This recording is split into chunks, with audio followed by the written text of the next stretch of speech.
Still more to get to from the Jay Johnson Show last night on the LSU Sports Radio Network. One more next week, Chris and Coach sitting down at TJ Ribs.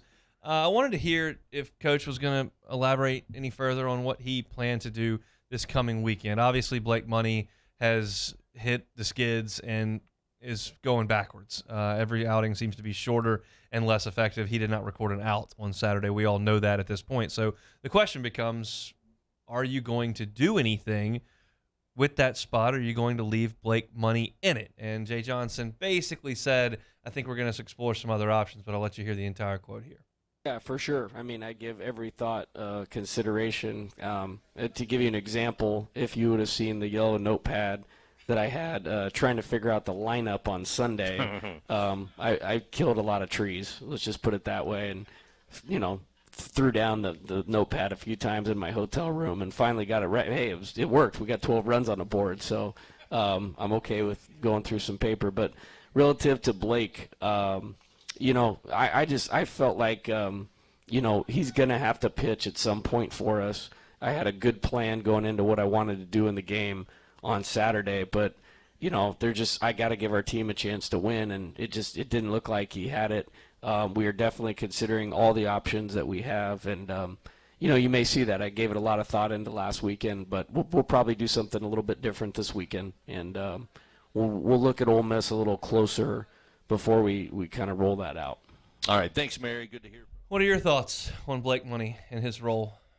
Yeah, I mean, obviously, I don't think anyone could have predicted this, especially the way he started the season. I think it's very unfortunate, because I think this team could really, really use a day two starter on the weekend that can really, really help this bullpen out, because now your bullpen, you can really, really look at a strength rather than something that you feel like, if you push guys too far, then now you really don't have really arms you can really, point to in high leverage situations. And I think, for me, having Blake, not playing to that level really hurts his team that way. So I think, I kind of agree with Coach Johnson. I think to this point, some look at some other options, because since SEC plays kind of started, it's just not been the Blake Money that we know he can pitch like. He's not going to start this weekend. I'm confident in saying that. That has nothing to do with any sources or inside information. It's just, look at this trend. He's not fit to go out there and pitch right now. And I disagree a little bit that he's got to pitch. I mean, they've got a million guys. If you get into losers bracket of a regional, he may have to get you some outs somewhere somehow.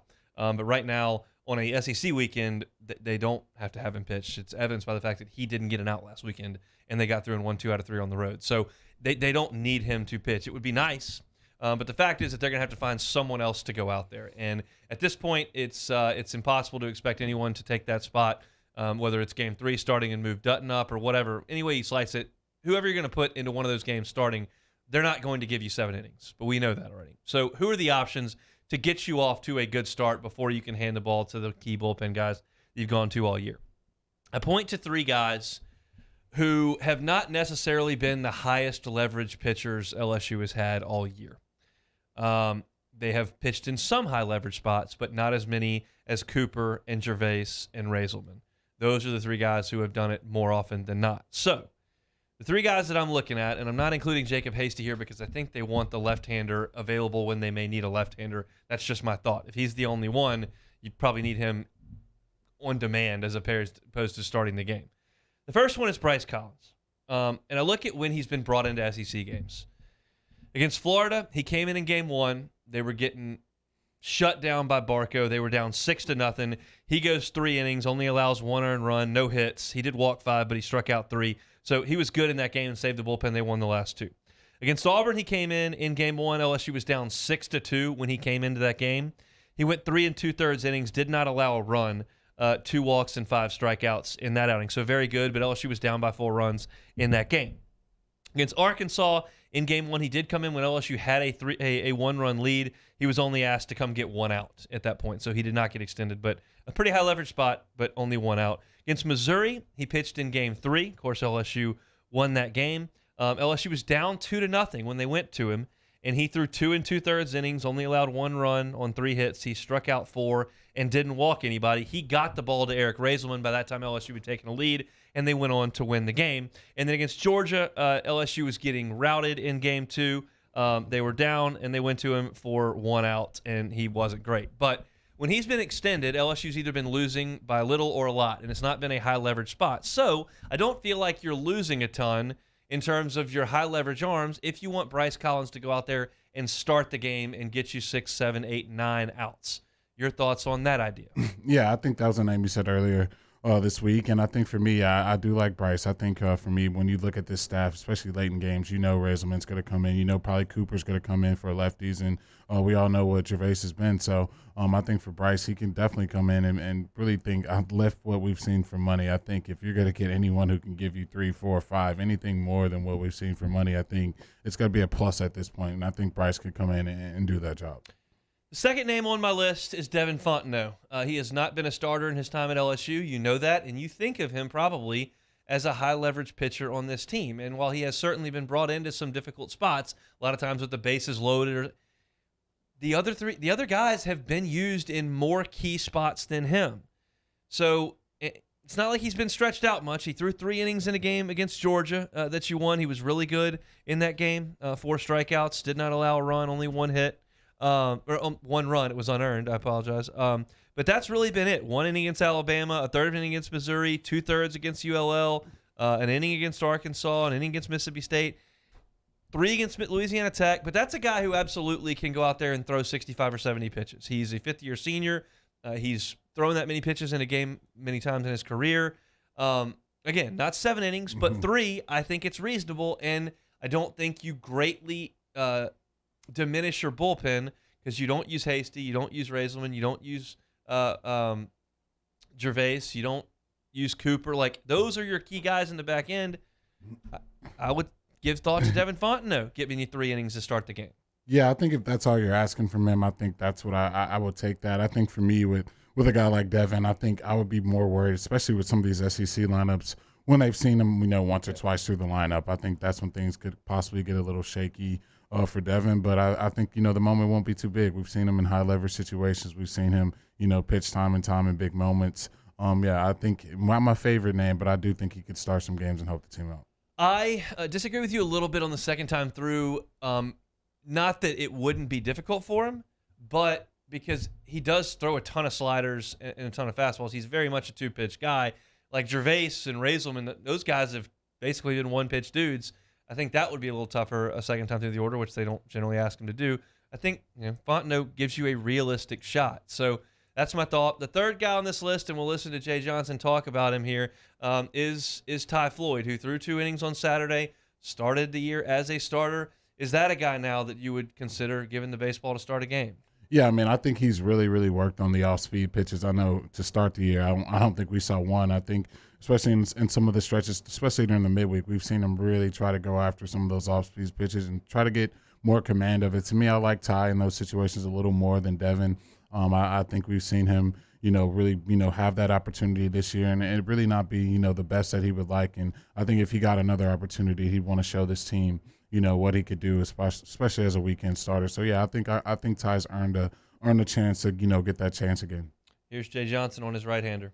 Yeah, that's a tip of the hat to Ty too. That goes unnoticed because it doesn't show up in Sunday's box score. But a big reason we won the game Sunday was because he gave us 4 quality innings on Saturday when we were behind, and that stuff really, really matters. There was only 3 pitchers that threw 4 innings this weekend. Were McHale, Jacob Hasty on Sunday, and then Ty on Saturday night. So really good week for him. He threw, I think, 2 1/3 against Nichols and was outstanding. So to get 6 1/3 innings of only 1-run baseball from him, that's kind of the same as a quality start, in terms of how it rolled out. So I do think he'll be a bigger part of what we're doing going forward. He's going to have to be, and I think that's a good thing for us. I think he's improved. I know he's worked really hard on his secondary pitches and has shown them more over the last 3 times he's been out there, and I think he's in a good frame of mind. So I think you'll see more of him as we go along here. All right.